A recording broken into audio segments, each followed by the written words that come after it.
Bonjour tout le monde et bienvenue dans un nouveau vlog de vacances qui durera le temps qui durera, je ne sais pas encore. Nous sommes samedi 5 juillet et j'ai terminé La Bonne Mère de Matilda Di Matteo. Je ne vais pas vous en parler parce que ça fait partie de la rentrée littéraire de l'Iconoclaste. Il sort le 21 août, dans un mois et demi. Je ne vais pas donner mon avis tout de suite. Si vous voulez la note que je lui ai attribuée, ben vous allez sur Livre Addict et vous la verrez. Voilà pour celui-ci. Je vais attaquer ce soir, celui-ci. L'homme sous l'orage de Gaël Noé. Enfin, je l'ai même déjà un petit peu attaqué. J'ai lu 20 pages. Voilà. Ça nous raconte l'histoire d'un homme qui arrive, un visiteur en fait qui est un déserteur de la guerre. On est en 1917, qui arrive dans une propriété, dans un château, et qui va être reçu ou pas par la famille qui habite dans ce château. Voilà, donc peut-on agir sur le destin? Voilà. Il s'émancipe et se confronte, tissant un fascinant roman de guerre, d'amour et de liberté. Je sais que Gaëlle Nohan écrit très très bien, donc j'ai totalement confiance en elle. Je vois qu'il n'y a pas de dialogue et que ce sont des dialogues rapportés. Parce que j'ai vu par exemple tout à l'heure, je vais pas tout vous lire, mais vous allez voir, s'assurant que le volet est clos, elle allume la lampe à pétrole, éclairant le lit recouvert d'un édredon poussiéreux, une table de chevet, une penderie. Au moins, il y a une fenêtre. Vous ne devez pas faire de bruit, l'avertit-elle. Si on vous découvre ici, je suis perdue et vous aussi. Et en fait, vous voyez, il n'y a pas de trait. Là. Donc en fait, c'est... Je sais pas si ça s'appelle du dialogue rapporté, parce qu'il y a quand même l'avertit-elle. Donc c'est un peu... ça peut être perturbant. C'est le dialogue dans le récit. Donc bon, il faut être attentif quand même. Mais voilà, je suis juste au tout début, je vais commencer un peu plus là, ce soir, et il me fera... on est samedi, demain. Demain, lecture compliquée. Peut-être demain matin. Lundi, voiture, je pense. Faut que je trouve un audiobook ou un truc à écouter, des podcasts peut-être. Et mardi, mercredi, j'aimerais bien l'avoir fini mercredi. Voilà. Il fait un peu plus de 320, 330, 340 pages. Voilà. Sinon, alors il y a deux choses qu'il faut que je vous dise. La toute première, c'est que je sais, on est début juillet, je sais, j'ai ma boîte de bouquins que je voulais lire un par mois, j'étais hyper motivée. Et là, vu le planning de juillet de dingue que j'ai, je vais passer le mois de juillet, je vais peut-être même passer le mois d'août. Et du coup, je vais retrouver les livres que j'ai là-dedans en septembre. Si ça continue en 2026, c'est pas très grave. Mais voilà, je vais pas tirer au sort un livre que je ne lirai pas concrètement parce que j'en ai déjà beaucoup trop là. Et je sais déjà qu'en juillet, il y en a que je ne pourrai pas lire. Donc, je préfère pas prendre trop de risques par rapport à ça. Donc, on verra plus tard. On reprendra tranquillement fin août ce tirage au sort là. Et sinon, comme c'est les vacances, il y a plein de cahiers de vacances. Et moi, j'avais dit que j'avais eu ça l'an dernier de la part de Marabout. Tout à fait. Ça s'appelle Murdle. Et c'est des énigmes, en fait, à résoudre. Alors, des trucs à cocher. Alors, c'est vachement bien fait. Parce que ça donne... Alors, vous avez... Il y a 3 personnages. Vous avez 3 personnages. Oui, j'arrive! Excusez-moi. Donc, je vous disais que nous avons 3 personnages, 3 lieux et 3 armes. Donc les 3 personnages, à chaque fois il y a une petite phrase qui les décrit, les 3 lieux et les 3 armes. Et on a un petit tableau comme ça qui nous permet de cocher soit ce qui est vrai, soit ce qui est faux, et donc d'avancer comme ça. On a des petits indices, on a 4 indices à peu près, et un gros indice sur la victime. Donc on avance comme ça, je suis débutante, je vais donc dans le niveau élémentaire, mon cher Watson, et j'avais commencé déjà l'an dernier la première énigme. Et puis je vois que je m'étais trompée, que j'avais gommé des trucs, je gomme tout. J'essaie, je regarde, je confronte mes idées, je me dis allez, j'ai peut-être un petit esprit de déduction quand même. Et puis je suis bloquée, je me dis bon, c'est pas grave, il doit y avoir un indice à la fin. Je regarde, oui, il y a des indices à la fin. Il y a une petite phrase qui m'aide à cocher un petit truc de plus. Cool, mais je suis toujours bloquée. Je cherche, je me dis qu'est-ce que j'ai loupé, est-ce qu'il y a des sous-entendus, est-ce qu'il y a des trucs, et je me dis bon bah tant pis. Je regarde la solution et je me dis bon, ok, je l'aurais pas vu, je l'aurais pas trouvé en fait. C'est pas grave. Je passe à la deuxième énigme.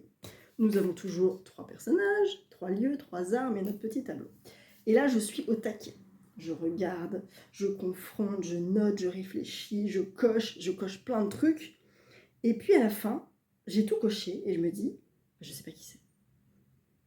Donc, je suis coincée. Donc, je regarde à la fin et je me dis, ah, d'accord, mais qu'est-ce qui prouve que c'est le mec, en fait, et pas l'autre nana ou l'autre gars, voilà. Et je ne comprends toujours pas. Ce n'est pas grave, j'essaie une troisième énigme. où là, je suis à fond au taquet et tout. Et je coche, et là, je trouve, mais direct. Mais je dis, mais c'est trop bien. Donc, j'ai même pas besoin de tout cocher dans le tableau. Je trouve, je me dis, bah bien sûr, évidemment, c'est lui. C'est machin truc, avec la statue machin, et dans le hall d'entrée. Je vais à la fin, mais rien. J'avais rien de bon. Ni le personnage, ni l'arme, ni le lieu. Rien. Je me dis, mais c'est pas possible, en fait. Donc, j'ai refermé le livre. Et je me suis dit, bon, c'est peut-être pas pour moi, en fait. Peut-être que je réessayerai une dernière fois, ultime, mais je ne comprends pas le raisonnement des enquêtes, en fait. Alors, peut-être je suis pas très logique, hein. C'est peut-être pour ça que j'arrive jamais à trouver les meurtriers dans les thrillers, tout ça. Mais, quand même, élémentaire, c'est censé être accessible à tous. C'est un genre d'ouvrage de vacances, détente, où tu résous des énigmes. Je veux des trucs un peu plus faciles, en fait. Et en même temps, je me dis, vas-y, c'est niveau 1. En fait, c'est niveau 1. Donc, c'est pour tout le monde. Et ben non, c'est bon. Bref, c'est pas très grave. Je ne pense pas réitérer l'expérience cette année. Donc, on verra un peu plus tard. Mais je réessayerai quand même une dernière enquête. Si jamais je comprends, peut-être je vais le faire avec mon mari, qui est beaucoup plus logique que moi, qui va me dire, évidemment, mon cher Watson, élémentaire. Et peut-être que je vais comprendre sa logique et pouvoir la réutiliser. On verra. Mais c'est pas très grave. En tout cas, voilà, c'est tout ce que j'avais à vous dire pour l'instant. Mais j'étais dégoûtée. J'étais à fond ce matin. Je disais, allez, c'est parti, c'est les vacances. J'y vais une fois, deux fois, 3 fois, bim. Bon, bah tant pis. Voilà. Sur ces bonnes paroles, je vais vous laisser là. Et je vais aller choper le Read With Me de Séverine. Et pour avancer L'homme sous l'orage de Gaël Nohan. Je vous reprendrai au fur et à mesure. Alors, encore une fois, là, c'est l'Iconoclaste. Donc je ne vais pas vous en parler. Et après celui-là, j'avais même prévu de lire le Gilles Marchand, Les Promesses orphelines, qui est aussi la rentrée littéraire et dont je ne peux toujours pas vous parler. Donc là, concrètement, les livres, je ne devrais pas en recevoir. Ah si, lundi, il y a la dernière soirée Pocket, c'est le Grand Prix Pocket. Donc je vais filmer. Donc je vais peut-être vous débriefer un peu mardi quand même. Au moins ce que j'aurais vu, ce que j'aurais reçu peut-être, si j'ai vu des auteurs, des autrices. Je ne veux pas trop faire plus dans la palle. Je voudrais plutôt faire moins, en sachant que là, je suis bien partie, parce que... Alors, je reprends les chiffres. J'ai commencé le mois de juillet, enfin le no-buy, le 30 juin, donc le lundi post-Créteil en poche, avec 39 livres, toutes pales confondues. J'ai tout additionné, j'ai fait, allez, YOLO, je suis une folle, j'additionne tout, parce que j'avais prévenu dans le groupe que voilà, ce chiffre n'existe pas, ce nombre, pardon, n'existe pas, et que je n'étais pas prête à additionner toutes mes pales, parce que ça me faisait beaucoup, en fait. Pour moi, ce 39, c'est... Je suis en PLS, quoi, voilà. Donc, psychologiquement, c'était dur. Quand j'ai vu que je commençais avec Le baiser de la demoiselle, qui fait quand même 400 pages, j'ai eu un petit peu peur. Quand j'ai vu qu'ils se lisaient tout seul et que je les dégommais, j'ai eu un peu moins peur. Et après, j'ai enchaîné. Je les ai rangés, mais il y a eu La vie n'est pas un roman de Suzanne Cooper, Ethel Aden, rentrée littéraire, La bonne mère, et là je dégomme, je vais dégommer j'espère, L'homme sous l'orage, donc ça fait moins 4 finalement dans la palle. Et nous sommes donc à 35 livres, si mes calculs sont bons, mon Notion ne veut pas s'afficher. Donc on va directement aller dans les pales. Voilà, c'est ça. Est-ce qu'il n'est pas du tout à jour? Mais qu'est-ce qui se passe? Pourquoi t'es pas à jour? Mets-toi à jour. Ok. Il cherche, j'arrive. Donc, dans ma palle prioritaire, j'en ai 17. Dans ma palle non prioritaire, j'en ai 8. Et dans le reste, j'en ai 9. 9 et 8, 17. 17 et 17, 34. Ça, c'est 14. 34. De 39, on passe à 34 en 5 jours. On est pas mal. Ça va beaucoup mieux. 34, c'est beaucoup trop. Encore quand on passera sous les 30, ça sera pas mal. 29, 28. Et quand on arrivera aux 20, ça sentira très bon. Parce que dans les 20, il y aura et de la palle prioritaire, et de la palle non prioritaire, et des autres. En sachant que dans les autres, il n'y a que des petits livres. Sauf Vivre avec son passé, Vivre une vie féministe, Écoute les mieux parler, et Je choisis d'être heureuse. Voilà. J'avoue, j'en ai enlevé, en fait. Parce que je sais que je ne lirai pas. Et dans la non prioritaire, il y en a que je ne lirai pas non plus. Genre le tout premier Christelle Duchamp auto-édité, je ne vais pas lire tout de suite.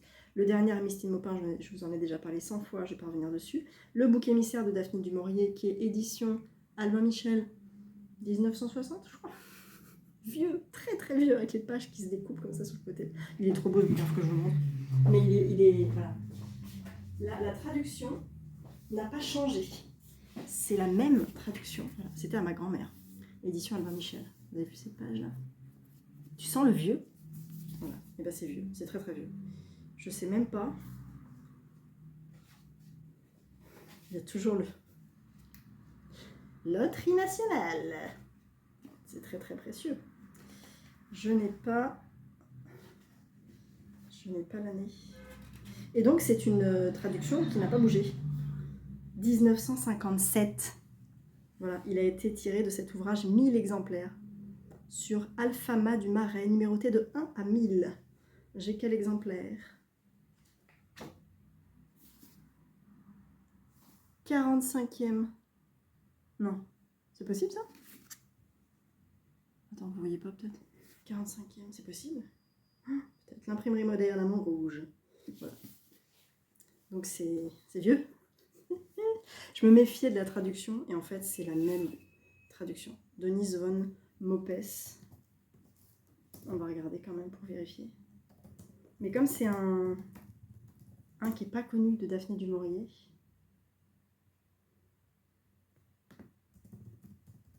ça m'étonnerait qu'il ait été retraduit.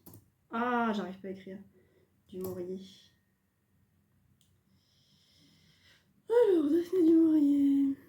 Est-ce qu'ils mettent seulement la traduction?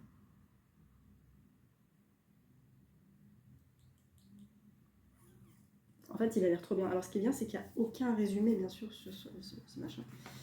Et que nous entrons tout de suite dans le vif du sujet, je pense. 1957, quoi. Ah, ça sent vieux. Ouais, chapitre 1, voilà. Éditeur, et ouais, traducteur Denise van Mopes. C'est la même traductrice depuis date de parution 1957. Donc j'ai un roman qui date de la date de parution. Précieux, très précieux. Voilà, et parce qu'en plus il est sorti en 57. Mais c'est pas possible, il a été traduit la même année. C'est ouf. Il est sorti en 57 et la même année, Albin Michel a fait « Ok, pas de problème, je vous le traduis ». Du coup, ça me donne très envie de le lire.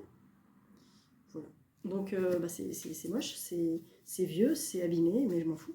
C'était à ma grand-mère et j'ai trop hâte. Bref, donc voilà. Donc il y a le bouc émissaire de Daphné du Maurier dans cette palle non prioritaire. Et voilà, j'en ai d'autres. J'ai un Luca di Fulvio depuis 4-5 ans, je crois. Voilà, mais tout va bien. Donc quand on sera passé sous les 30, ça ira bien. Quand on approchera des 20, ça ira beaucoup mieux. Voilà, je vous laisse là et je vous reprends un petit peu plus tard. On est dimanche matin, je vous prends 2 petites minutes. Déjà parce que j'ai avancé L'homme sous l'orage, je suis à la moitié, j'ai passé même la moitié. Ça c'est très bien, c'est super bien écrit. Voilà, je ne vous en dis pas plus, mais j'aime bien. Voilà. Et sinon, il y a un truc que je ne vous ai pas dit, c'est que je suis jury du festival Sans Nom à Mulhouse. Je suis trop contente. Merci beaucoup, beaucoup Déborah d'avoir pensé à moi. Donc je suis ravie. Je suis aussi avec Estelle, petite lectrice, Eva et d'autres que je ne sais plus qui c'est. Mais voilà, on est 5-6 blogueuses, plus des personnes extérieures qui sont moins dans le monde du livre, mais voilà, qui sont aussi dans le jury. Et puis voilà, ça va être cool. Il y a en même temps le prix de la Ligue de l'Imaginaire qui se déroule en même temps que le prix du Festival Sans Nom. En fait, le gagnant est donné à Mulhouse le vendredi soir, comme le prix du Festival Sans Nom. Donc, je me demande s'il n'y a pas des titres qui se croisent dans ce prix, ou pas du tout, en sachant que c'est des titres qui sont sortis cette année, donc que des grands formats, et qu'on doit lire cet été. Voilà, des titres qui vont se rajouter. Peut-être que j'en ai lu certains, je vous croise des doigts forts. Voilà, il y en a 8, je crois. Si je pouvais en avoir lu un ou deux, ce serait cool. Mais de toute façon, ça va être des lectures obligatoires que je vais devoir faire, mais je suis très contente de participer à ce prix. J'y me tentais beaucoup déjà en dernier, j'avais hésité, Et puis je me dis, oh, je sais pas, j'en ai parlé à Déborah, elle me dit, oui, t'as jamais été jury, tu peux essayer, tout ça. Et puis voilà, donc là c'est fait, je suis trop contente. Je ne sais pas si je pourrai assister au prix, à la remise du prix le vendredi soir, malheureusement. Mais en tout cas, je serai à Mulhouse, comme l'an dernier, je crois, le samedi, dans la journée. Je ferai un aller-retour. Et puis, ou alors sinon, je passe tout le week-end là-bas. Je ne sais pas, on va voir, selon l'organisation de l'année, parce que c'est quand même plein de choses à organiser, hein. En sachant que c'est le premier week-end des vacances, qu'on ne sait pas ce qu'on fait, que c'est le bazar, que tout ça, voilà. Mais en tout cas, je suis très très contente, vraiment, je suis super impatiente de savoir les titres et de pouvoir m'organiser, de pouvoir discuter avec les autres aussi, d'avoir leur ressenti, donc trop contente, trop bien, ça va être cool. Voilà, je vous retrouve plus tard.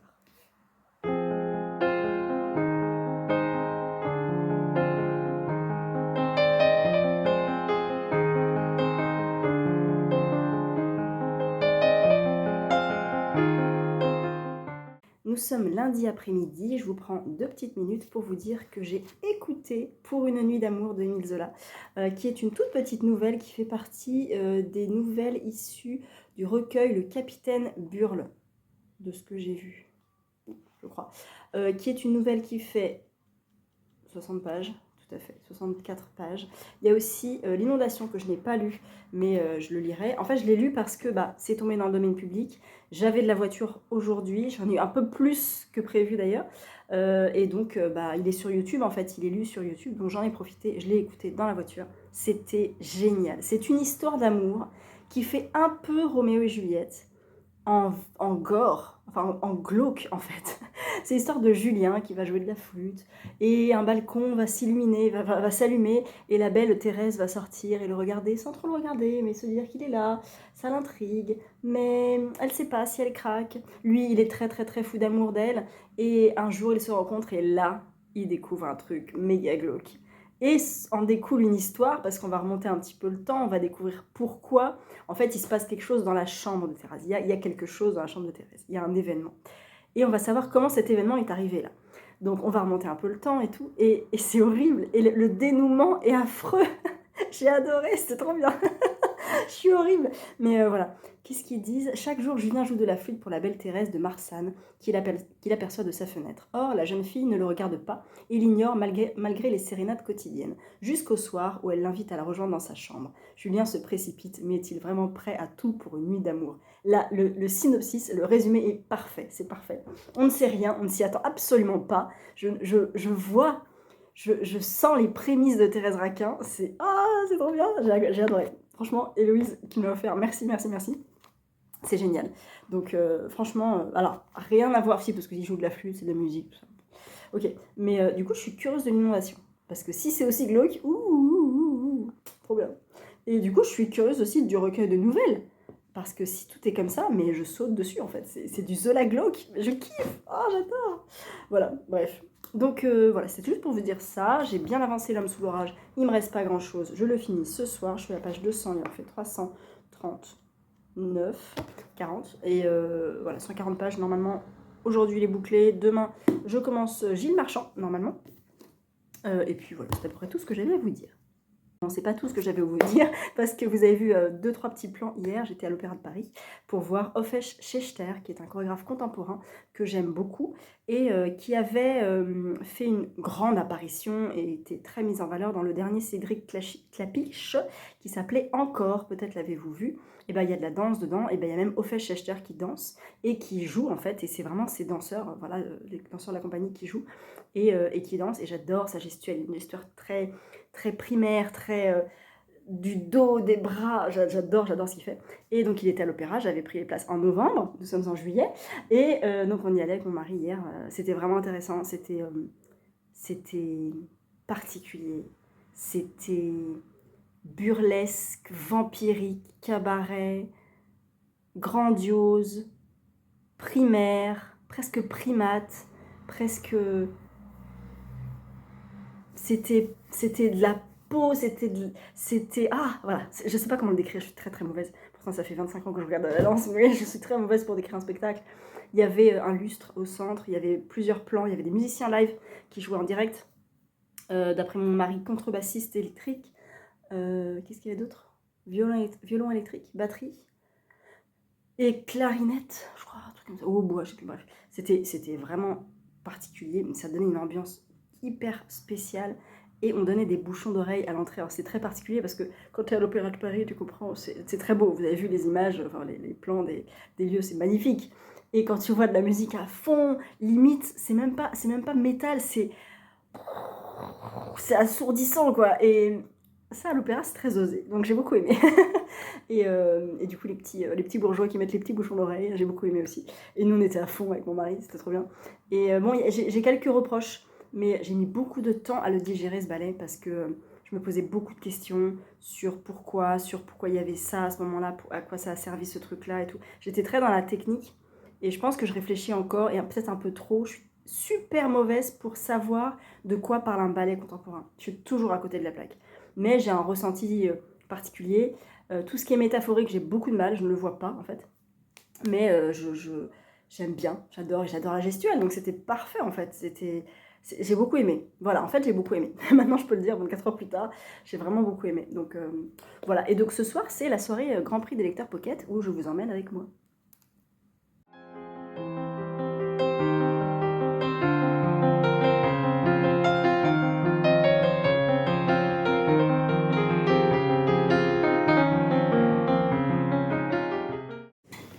Je vais passer la parole, mais juste avant de passer la parole, je voudrais remercier chaleureusement Emma Bontron qui a organisé cette soirée, comme chaque fois.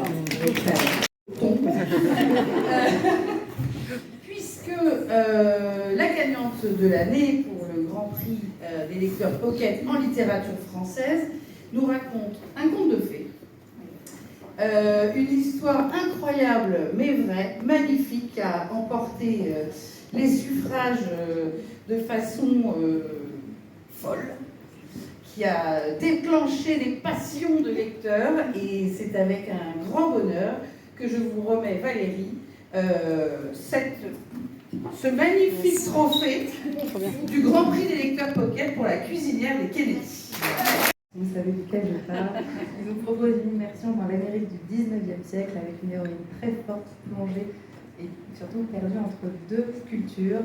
Et pour la remise, elle n'a pas pu venir auprès de nous ce soir. On appelle son éditrice de chez Charleston, Lisa Lab. Et donc c'est Kathleen Grissom qui est la grande lauréate de la sélection littérature étrangère.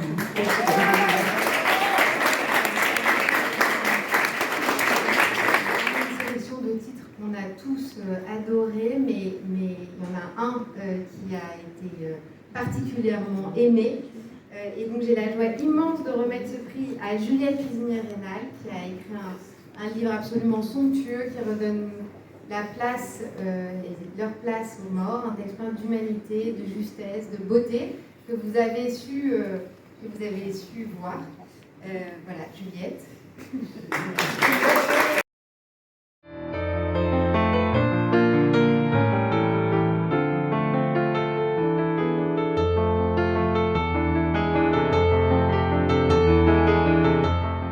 Nous sommes mardi matin et je vous raconte un petit peu la soirée d'hier.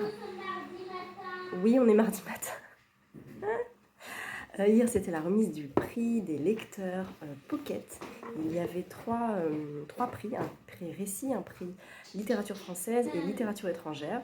Je suis très très contente parce qu'en littérature française, c'est Valérie Patureau qui a gagné avec La cuisinière des Kennedy. Trop contente. Donc, en moi, j'avais mon exemplaire que j'avais reçu de chez Pocket. Nous avons reçu les 3 livres et donc je me suis dit, je vais faire dédicacer celui-là. Voilà, tant qu'à faire. Donc, je lui ai demandé une petite dédicace. Donc, je vais garder celui-là et l'autre, je le donnerai peut-être à mon beau-père, on verra. Donc, je suis bien contente. Ensuite, nous avons Kathleen Grissom pour C'était notre terre, publié chez Charleston à la base, et je ne l'ai pas du tout vu passer. On se disait avec Ludivine qu'il a été complètement passé à la trappe.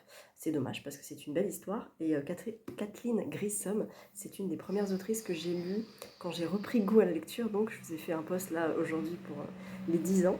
Il y a un peu moins, alors c'était en janvier 2016 quand il est sorti. J'avais lu La colline aux esclaves. Et je l'avais acheté dans la collection France Loisirs. Et j'avais aussi acheté le tome 2 qui s'appelait, chez France Loisirs, Fuir la colline aux esclaves. Mais quand il est ressorti, ça s'appelait Les larmes de la liberté. Bon, voilà, donc, je fais une araignée. tu fais une araignée, t'as bien raison.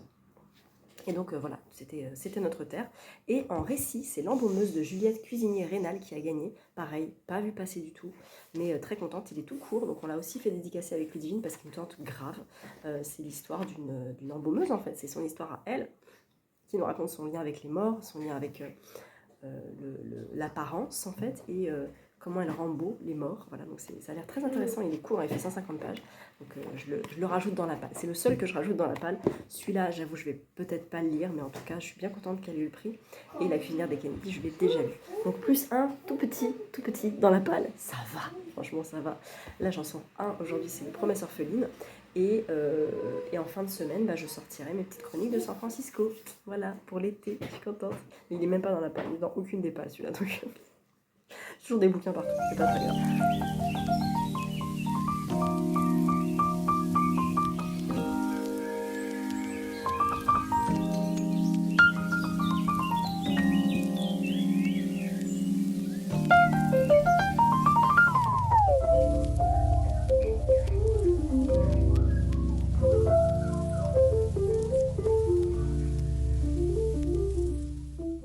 Bonjour tout le monde, nous sommes vendredi 11, on dit 11 juillet. Je viens vous voir 2 secondes pour vous dire que j'ai terminé Les Promesses orphelines. Je ne vais pas vous en dire grand chose, mais j'ai postité et c'est un coup de foudre. Voilà, je ne peux pas m'en empêcher, c'est pas possible. Donc ne passez pas à côté de ce roman, ça ne sera pas la même couverture. C'est une couverture plus noire, plus sombre, avec un couple au milieu en rouge jaune. C'est ça. Couverture officielle.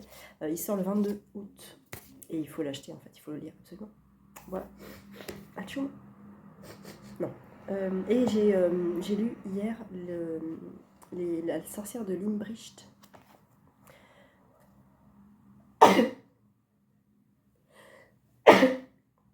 De Suzanne Smith, qui est une révélation Pocket que j'avais vu passer en grand format quand il était sorti chez Charleston et que j'avais reçu grâce à Pocket.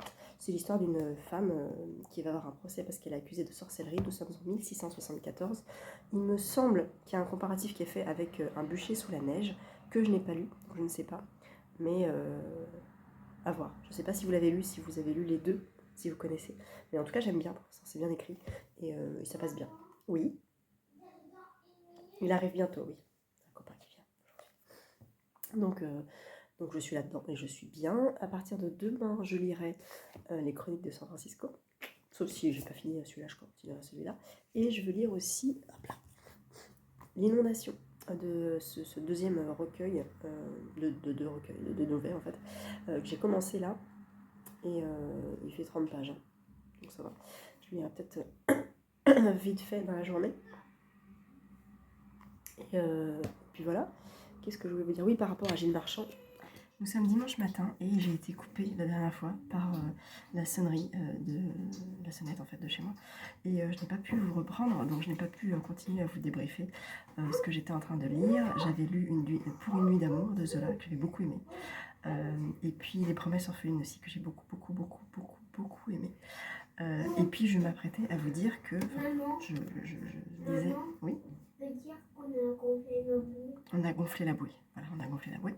Et donc j'avais commencé La sorcière de Limbricht de Suzanne Smith. Et ben je l'ai terminé en fait en allant en vacances là.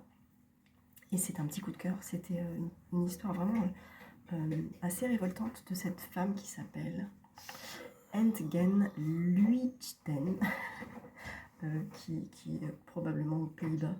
Alors Limbricht, je ne sais pas exactement où c'est, mais je crois néerlandaise, d'accord, néerlandaise. Donc c'est cette histoire-là qu'on suit, on la suit, elle est arrêtée et elle est condamnée pour sorcellerie et magie noire et elle va avoir un procès. Et en fait, tout au long de ce procès, elle ne va cesser de dire « Non, je ne suis pas coupable, non, je n'ai pas tué cette vache, non, je n'ai pas... non, je n'ai pas commis ce crime, non. » Enfin, à chaque fois qu'on l'accuse de quelque chose, elle dit non. Et... désolée. Et donc elle ne va cesser de clamer son innocence finalement tout au long du procès. Et en parallèle du procès, on suit sa vie, depuis jeune fille avec sa mère, puis ensuite avec sa fille, avec l'homme qu'elle va épouser. Et c'était vraiment intéressant, c'était bien écrit. Et on m'avait dit que, enfin, j'avais entendu que c'était un peu la version light de Un bûcher sous la neige de Susan Fletcher, dans le sens où on suit aussi une femme condamnée pour sorcellerie. Et bah là c'est un petit peu pareil. Alors on m'a dit que c'était un peu moins long et un petit peu moins nature writing, et peut-être, alors je n'ai pas lu le Susan Fletcher, je ne sais pas, mais en tout cas celui-là j'ai beaucoup aimé, et voilà, c'est une révélation pocket, et je comprends pourquoi, parce que vraiment cette femme on s'y attache beaucoup, elle subit beaucoup d'injustice, et en fait on sent, même dans les notes de l'autrice, hein, on sent que cette femme a vraiment existé, ce procès a vraiment existé, et elle est condamnée pour sorcellerie, mais surtout par des hommes en fait. Et cette femme fait peur finalement, parce que elle aurait un pouvoir de sorcellerie, alors que non, c'est juste que c'est une femme et qu'elle a des vertus guérissantes, peut-être avec des plantes, des choses comme ça. Du coup on se méfie d'elle. Et voilà, c'était très intéressant, vraiment j'ai beaucoup aimé, donc très bien. Et là j'ai commencé le tome 5 des Chroniques de San Francisco, ma petite lecture d'été. Voilà, donc là on est, je vais même pas vous dire parce qu'on est vraiment très loin dans l'histoire. Marianne a eu une belle évolution de carrière, elle est mariée, elle a un enfant. Je ne vous dis pas comment elle a une, je ne vous dis pas avec qui elle est mariée. Michael est toujours là, Anna Madrigal est toujours là aussi, et pour l'instant ça se passe bien. Alors il y a un espèce de truc au début sur une femme forte, très forte, mais mannequin. Et en fait il y a une espèce de vocabulaire que j'ai pas trop aimé. Attendez, je vais trouver ça. Voilà, Marianne parle d'un sujet en fait sur lequel elle va travailler. Et elle dit, donc son mari dit quel est le sujet aujourd'hui, et elle répond grosse et mannequin. Quoi? Tu sais bien, ces espèces de truies qui présentent les collections de mode destinées aux femmes fortes et jolies. L'autre répond oh, et elle dit c'est un énorme business. Pardonne-moi de ce jeu de mots. Alors bon, c'est sorti dans les années 80, mais ouais, ces espèces de truies qui présentent des collections de mode destinées aux femmes fortes et jolies. Alors il y a quand même. Alors est-ce que c'est une phrase grossophobe peut-être? Et en même temps, ça met ces femmes-là en valeur à l'époque, sur celles qui ont des formes et qui sont quand même mannequins et qui ne répondent pas à la taille 36 ou 34, et qui sont mannequins et voilà, qui sont mises en avant, et c'est très bien. Mais la tournure de phrase m'a un petit peu choquée, j'avoue. Donc voilà, bon, je continue, j'ai lu 50 pages, j'en fais 380 je crois. Et normalement, je devrais pouvoir lire un petit peu ces jours prochains en vacances, malgré le sable, malgré la piscine, malgré tout ça, malgré les moustiques. Mais voilà, ça va être cool, donc on va se reposer un petit peu. Je vais conclure ce premier vlog là, et je le publierai un petit peu plus tard. Là on est le 13 juillet, et je vais en rouvrir un dans la foulée. Comme ça, j'alternerai avec les vidéos de l'été, et puis les vlogs. Voilà, j'espère que vous ça va, et que peut-être vous êtes en vacances ou en week-end du 14 juillet. Je vous souhaite de très bonnes lectures, et je vous dis à bientôt.